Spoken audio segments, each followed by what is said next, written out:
आप इस कहानी से सीखेंगे। थोड़ा गौर फरमाइए। अमेरिका का एक शहर शिकागो, जनरल नॉलेज की किताबों में वह शहर मशहूर है दुनिया का सबसे बड़ा रेलवे जंक्शन के लिए। और जैसा कि सभी रेलवे जंक्शन और स्टेशनों की किस्मत में होता है, वही उसके साथ भी है। आपने गौर फरमाया होगा कि हर रेलवे स्टेशन के आसपास कुछ गंदी बस्तियां बस जाती हैं, झुग्गी झोपड़ियां बना ली जाती हैं और वहाँ कुछ गरीबी में, गुर्बत में जीने वाले लोग अपने परिवारों के साथ संघर्ष करते हैं, रहते हैं। शिकागो शहर के भी आसपास के इलाकों में अफ्रीकी मूल के कुछ लोग, हबशी, काले, अपने परिवारों के साथ रहते हुए संघर्ष कर रहे हैं। एक सुबह एक परिवार में एक पिता अपने 10 साल के छोटे से बच्चे को पास बुलाता है और घर से एक पुराना सा कपड़ा उसे देते हुए कहता है कि बेटे, तुम्हें आज इस कपड़े को $10 में बेचना है। और यह कहकर वो बच्चा उसके गाल को थपथपाकर गुड बाय कहकर अपने काम पर चला जाता है और बोलता है कि हम शाम में मिलेंगे।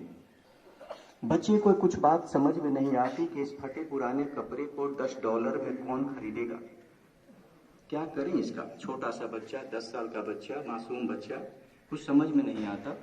फिर भी पिता का आदेश है कि आज इस छोटे से फटे हुए कपड़े को $10 में बेचकर शाम तक वापस आना है। थोड़ी देर सोचता है, फिर अपने दिल और दिमाग को इकट्ठा करके एक तरकीब निकालता है। अपने घर के गुसलखाने में जाता है, उस छोटे से फटे गंदे कपड़े को साफ करता है, थोड़ा उसे सीधा करता है, इस्त्री करता है और फिर लेकर वह बाहर निकल जाता है और रेलवे जंक्शन के प्रवेश निकास द्वार के पास खड़ा होता है, इस उम्मीद में कि आने जाने वाली गाड़ियों से कुछ लोग आएंगे और उसके इस टुकड़े कपड़े को खरीद लेंगे।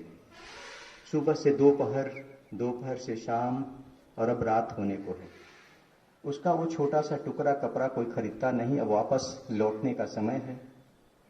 इसी बीच एक रेलगाड़ी की सीटी बजती है। उसका घर की ओर लौटता हुआ पांव अचानक से रुक जाता है और कहता है कि चलो एक बार और ट्राई करते हैं, एक कोशिश और करते हैं, शायद इस बार कामयाबी मिल जाए।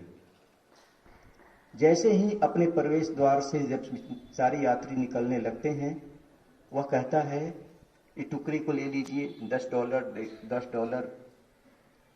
कोई लेता नहीं है, लेकिन अंत में एक स्त्री आती है जिसके पास एक कुत्ते का छोटा सा बच्चा है, शायद उसका नैपी ट्रेन में छूट गया है। वह उस बच्चे से उस कपड़े का टुकड़ा ले लेती है, उसे $10 थमाती है और वो चली जाती है। अब आप अंदाजा लगाइए, बच्चे की खुशी का कोई ठिकाना नहीं। वो बच्चा झूमते हुए, हंसते हुए, गाते हुए उस पैसे को लेकर घर लौटता है शाम में और पिता को $10 देता है। पिता खुशी से उसका माथा चूम लेते हैं, जो भी घर में बना है, साथ मिलकर सभी डिनर लेते हैं और फिर गुड नाइट करके सब सो जाते हैं। अगली सुबह एक और चुनौती उसके सामने है।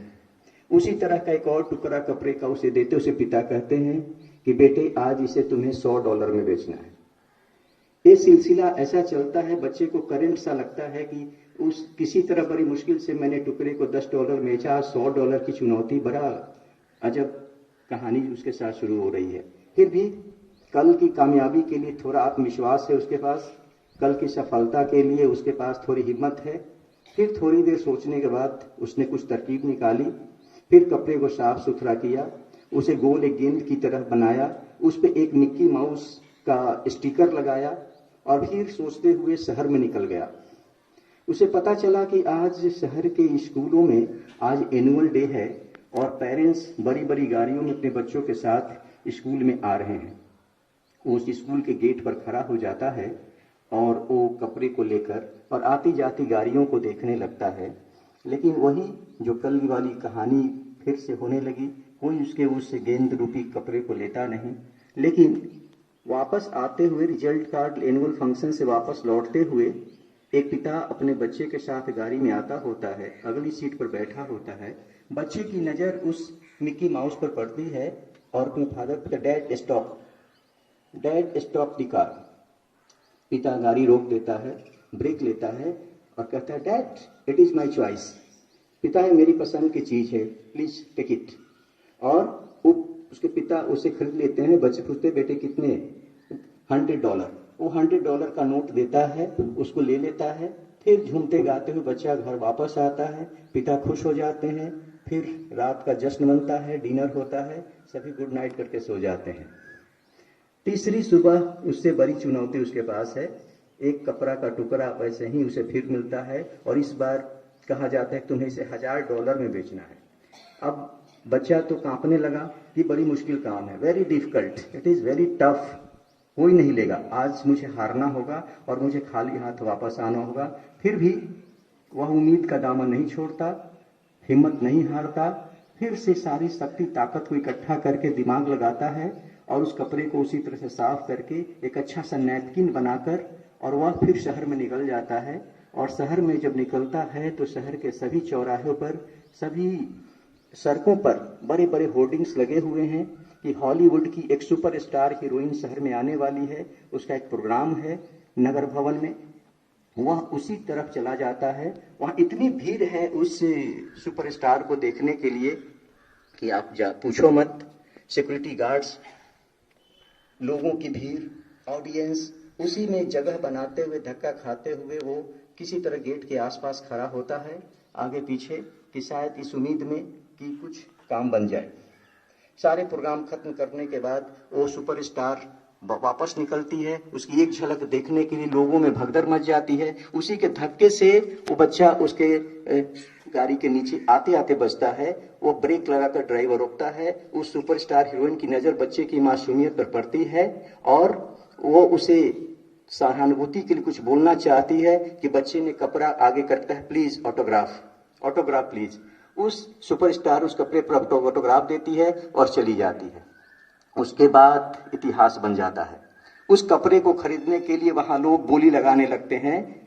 कितना? $1000 से बढ़ते बढ़ते $5000 में वो कपड़ा कोई खरीद लेता है अमीर आदमी। फिर वो बच्चा झूमते गाते वापस घर चलाता है।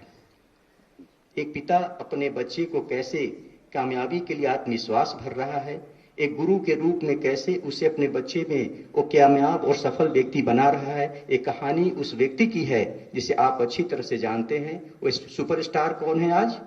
अमेरिका का ही नहीं, दुनिया का सबसे बड़ा बास्केटबॉल स्टार माइकल जॉर्डन।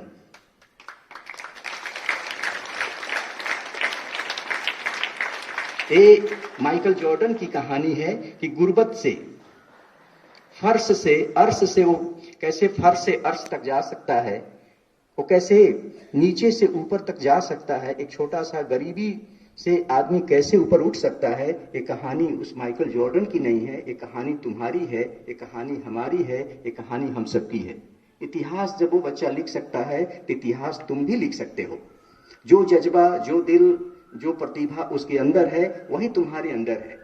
बस देखने का नजरिया बदल दो, काम करने का तरीका बदल दो, सोचने में थोड़ा फर्क डाल दो, देखो कैसे चमत्कार होता है। तुम कर सकते हो, you can do it, be ready. ये पूरा आकाश एक कैनवास की तरह है, रंग भरना तुम्हारा काम है। Fill the colour as per your choice.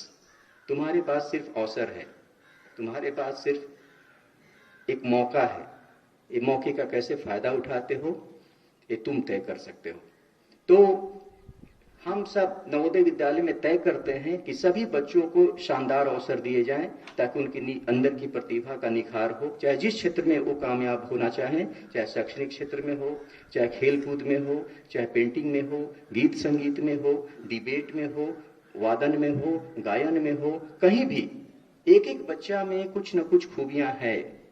ये तय है कि तुम चीते की तरह दौड़ नहीं सकते, ये तय है कि तुम मछली की तरह तैर नहीं सकते, ये तय है कि बंदर की तरह उछल नहीं सकते।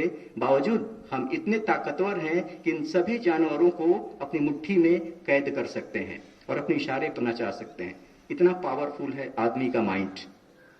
इसलिए शार्प योर माइंड, कुल्हाड़ी की तरह every day sharp your mind, तो इस तरह से आप चाहें तो ये छोटी छोटी परीक्षाओं से डरिए नहीं, ये तो आती जाती हैं परीक्षाएं। जिंदगी अपने आप में एक परीक्षा है, एक अपने आप में इम्तहान है, और प्रतिदिन हम कई इम्तहानों के दौर से गुजरते हैं।